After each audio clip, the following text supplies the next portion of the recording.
Praise the Lord. സ്നേഹമുള്ളവരെ, വിശുദ്ധ യാക്കോബിൻ്റെ ലേഖനം 4-ാം അധ്യായം 4-ാം തിരുവചനം പറയുന്നു, ലോകത്തോടുള്ള മൈത്രി ദൈവത്തോടുള്ള ശത്രുതയാണ് എന്ന്.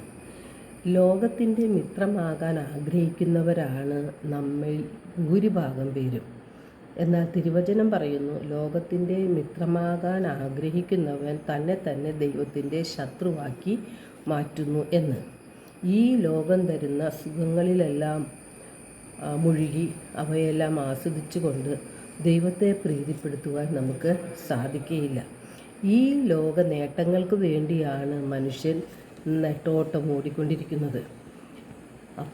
ഈ ലോകത്തിൽ നശിച്ചു പോകുന്ന നശ്വരമായ അപ്പത്തിനു വേണ്ടിയാണ് നമ്മുടെ അധ്വാനം മുഴുവൻ. എന്നാൽ യേശു പറയുന്നു, നിങ്ങൾ നശ്വരമായ അപ്പത്തിനു വേണ്ടി അധ്വാനിക്കാതെ മനുഷ്യപുത്രൻ നൽകുന്ന അനശ്വരമായ അപ്പത്തിനു വേണ്ടി അധ്വാനിക്കുവിൻ എന്ന്. സുഖലോലുപതയും മദ്യാസക്തിയും ജീവിത വ്യഗ്രതയുമെല്ലാം നമ്മുടെ മനസ്സിനെ ദുർബലമാക്കുകയാണ് ചെയ്യുന്നത്. അത് ആത്മീയ ജീവിതത്തെ മുരടിപ്പിക്കുകയും പ്രാർത്ഥനയിൽ നിന്ന് മനുഷ്യനെ തള്ളി മാറ്റുകയും ചെയ്യും. റോമ 13:13 തിരുവചനം പറയുന്നു, പകലിന് യോജിച്ച വിധം നമുക്ക് പെരുമാറാം. സുഖലോലുപതയിലോ മദ്യലഹരിയിലോ അവിഹിത വേഴ്ചയിലോ കലഹത്തിലോ അസൂയയിലോ വ്യാപരിക്കരുത്. ദുർമോഹങ്ങളിലേക്ക് നയിക്കത്തക്ക വിധം ശരീരത്തെപ്പറ്റി ചിന്തിക്കരുത്.